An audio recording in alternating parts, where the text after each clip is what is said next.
tí ń sin lọ́hùn tó dẹ̀ mọ̀ pé wọ ọlọ́run náà lọ́lọ́hùn tí ó sì mú nǹkan kan mí mọ́ wọ ọlọ́run ọlọ́run mọ́ṣálá wọlé abẹ́ gbogbo èyí tá a bá ń fẹ́ lọ́dọ̀ wọ ọlọ́run mọ́ṣálá máa ṣíjú àánú wò wá barakọ́lẹ̀ la ilaha illallah ya Muhammadu Rasulullah ọlọ́run títí fún bàbá ọ̀tẹ̀ ṣe àìní fún wọn ṣe mọ́ ọlọ́run má jẹ́ okò wọn láìláì gbogbo ayé ti mọ̀ wọ́n sì mọ̀ wọ́n sí dáadáa ọlọ́run àpadà sábúrú tí ó máa wá fi jẹ́ pé ayé ó máa mọ̀ wọn pé àbáwọn náà ti wá rí rádaràdá báwọn ọlọ́run má jẹ́ okò wọn láìláì ọlọ́run má jẹ́ okò wọn láìláì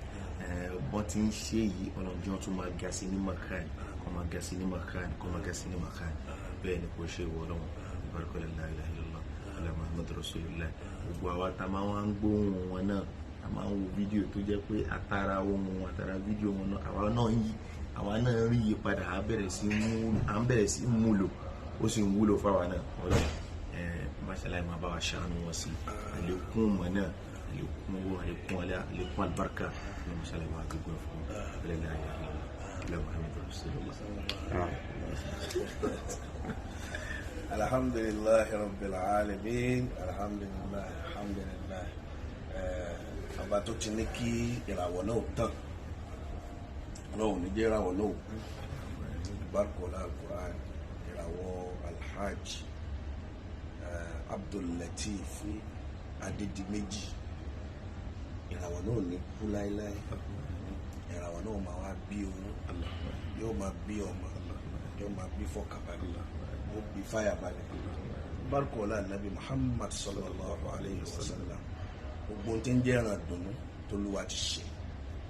fún Haji Abdul Lateef àti gbogbo àwọn olólùfẹ́ Haji Abdul Lateef àtàwa náà àti gbogbo àwọn olólùfẹ́ wa náà ọlọ́run má jẹ́ kó gbó wa wọ̀ má jẹ́ a máa ná kàtà ká tó máa rí kan má jẹ́ a ṣubú lójú ọ̀tá má jẹ́ kọ́ta rẹ́rìn wa bárkọ̀ọ́lá ní jimá alálùbáríkà yìí gbogbo tí ń jẹ́ ìran dùnú ọlọ́run bá wa fẹ́ràn ti gbogbo àwọn olóore wa ọlọ́run bá wa fẹ́ atẹ́gùn oore bá wa fẹ́ lù wọ́n tọmọtọmọ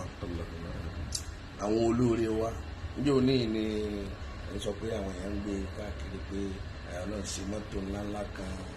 pé Alhaji wa Ahmad Akànní Àjìrà ló ṣe Gbájí Ahmed tí máa ṣe Amirul Ansor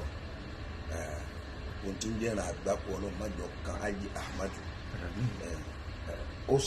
ṣe oore fún yàn kò sóore fún yàn wọ́n máa fi oore tì sọ́dọ̀ rẹ̀ náà ni ṣé wọn náà máa tí wọ́n máa fi tì sọ́dọ̀ tiẹ̀ aburú ni wọ́n fi tì sọ́dọ̀ rẹ̀ gbogbo gbà gbogbo ẹni wọ́n bá máa fa aburú tì sọ́dọ̀ rẹ̀ aláburú náà ni gbogbo ẹni wọ́n bá máa fi oore tì sọ́dọ̀ rẹ̀ bí Ahmed Àkànbí Àjìrà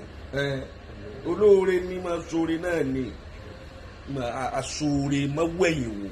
náà ni wọ́n wá pọ̀ bẹ́ẹ̀ nínú Islam bẹ́ẹ̀ ọlọ́run wọlé alukurani gbogbo bí wọ́n gadé ọlọ́run má jẹ́ wọn ṣubú bẹ́ẹ̀ gbogbo bí wọ́n gadé ọlọ́run má jẹ́ wọn ṣubú bẹ́ẹ̀ gbogbo bí wọ́n gadé ọlọ́run má jẹ́ wọn ṣubú bẹ́ẹ̀ ọ̀tá tí sojú sí wa bí ọ̀rẹ́ ọlọ́run kò gbé wa lékè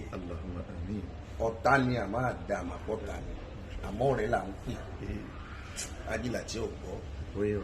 ọ̀tá ni ọ̀tá lẹ lòmíì ọ̀tá gidi tó fẹ́ kí gbogbo nǹkan tí ń jáburú ṣe é àmọ́ àdá àmọ̀ pé ọ̀tá ni àmọ́ ọ̀rẹ́ là wà ń kà kún ìwọ ọlọ́run ló wá dárú ẹni bẹ́ẹ̀ mọ̀ ìmọ̀ tí rí ọlọ́run máa ń han rú ẹni tó bá jẹ́ bẹ́ẹ̀ ọ̀dọ̀ rẹ ọlọ́run ló wà ọlọ́run bá wa fẹ́ atẹ́gùn ìmọ̀ àbúrú ró bá wa fẹ́ lúrú ẹni bẹ́ẹ̀ albarkola nabi Muhammad sallallahu alayhi wa sallam ọ̀rẹ́ mi ó máa jẹ́ ọ̀tá mi tí n bá ti rọ́rẹ́ mi pẹ̀lú ẹ̀ òun náà ti dọ̀tá mi báwo ni ẹni tí kò sí bó ti léwu kó tẹ́ni kalẹ̀ fún aṣebi kó fi ẹni gold kó tẹ́ kalẹ̀ fẹ́ni tí ó sì ọ́ níka kò ní kó má ṣe kàtó fẹ́ ṣe fún ẹ̀yìn yóò ṣe fún ẹ torí kò ní rí gold òun sí gold aláburú sẹ́ ẹni tá a mọ̀ pé aláburú ni tó dẹ̀ wà lára rẹ̀ kó wá fẹ́ máa pákéjì rẹ̀ ó tẹ́ ní gold fún kó máa tẹ̀ lọ kó máa tẹ̀ bọ̀ àbò gbé chia gold fún kó máa fi jòkó sí, kò ní rí tí a góòlì oní góòlì aburú tí ó ṣe ọ̀hún náà ní bẹ lọ́kàn rẹ̀ tí ó ṣe. Ọlọ́run mọ́sà gbé wa lékè gbogbo orú wọn bẹ́ẹ̀, Ọlọ́run mọ́sà gbé wa lékè gbogbo orú wọn bẹ́ẹ̀. Gbogbo ẹni tá a sọ̀rọ̀ fún tí ó dìbì mọ́ wa lọ́wọ́, Ọlọ́run mọ́jà arìnà kó dé kó tá a sọ̀rọ̀ fún alibarika ọlá alukur'an. Ọ̀tá tó bá ti fojú hàn ẹ́ kò sí rúdàtẹ́ léwulẹ̀ kẹ́ parí irọ́ ni, kò lè bá kò ní tán lọ́kàn rẹ̀ tó ló ti gbé ọ̀tá wá, o sì ti rí i pọ́nlọ́ ọ̀tá ni. Àwa ní ẹjá parí rẹ̀ bọ́ ọ bá parí rẹ̀ o ti parí ikú rẹ̀ ńjọ́ náà nù. Torí pé dèdè tí ń bínú lára rẹ̀ òun ni, dèdè tí ń ṣe ẹ̀gàn lára rẹ̀ òun ni, òun náà ni ó kọ̀ntínú kò kàn ní gbé sójúmọ́ ni, ọ̀ndà jí ni ó ti lọ jí ọ̀sìnkú rẹ̀. So gbogbo orú wọn bẹ́ẹ̀ Ọlọ́run àràrà sápamọ́ fẹ́nìkan rí, Ọlọ́run ló dá gbogbo wọn mọ̀. Ọlọ́run ní ó bá wa yanjú ń kálukú wọn. Bárúkọ̀lá Al-Qur'ani ọlá ní Muhammad sallallahu alayhi wa sallam. ń dá làwọn èèyàn fi sọ pé ọ̀ ń bẹ, ń dùn làwọn èèyàn fi sọ pé ọ̀ ń bẹ. Ajílàjì ń dùn làwọn èèyàn fi léèyàn ń bẹ. Tó bá sáfẹ́rẹ́ tó kù díẹ̀ káàtó, àwọn tá ló ń bẹ òun náà ń sọ pé ọ̀bẹ mọ́. Wọ́n sá fún ọ tèfètèfè, wọ́n sá fún ọ jìnnàjìnnà. Gbogbo aburú tí ó ṣe wá tọ́ta wọn máa fi sọ pé kò sí lọ́wọ́ wa mọ́,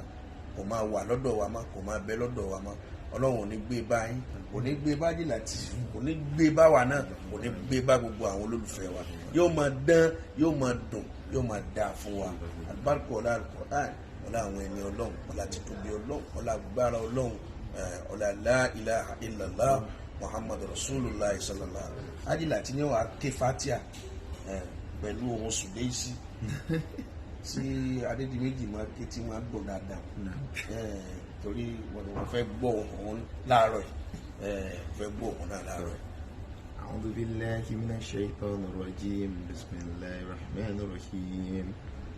الحمد لله رب العالمين الرحمن الرحيم مالك يوم الدين إياك نعبد وإياك نستعين اهدنا صراط المستقيم صراط الذين أنعمت عليهم غير المغضوب عليهم ولا الضالين.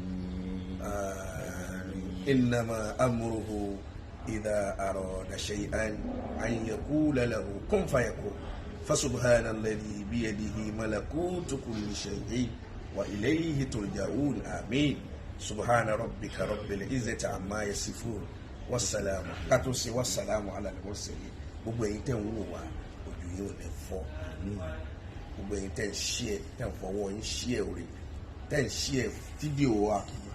Ajílàjì Adedimeji, àwọn tí wọ́n ń ṣíẹ̀ wa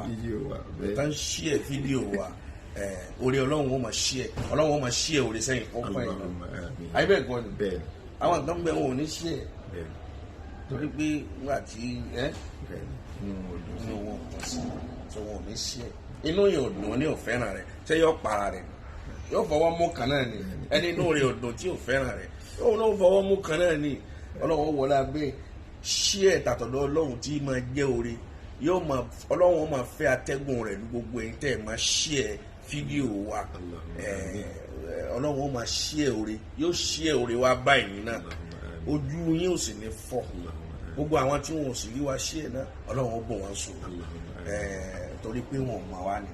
Wọ́n bá gbọ́n wa tí wọ́n bá súnmọ́ wa wọ́n máa pa ìsàlábù, wàláì wọ́n máa pa ìsàlábù. Yóò dà fẹ́yìn náà o, yóò dà fún yín. Àmọ́ déédéé gbogbo tó ń kálukú bá ń rò pẹ̀lú ara wọn náà ni ó máa jẹ́sàn fún oníkálukú náà. Subhana rabbika rabbil izzati amma yasifun wassalamun alal mursalin walhamdulillahi rabbil alamin.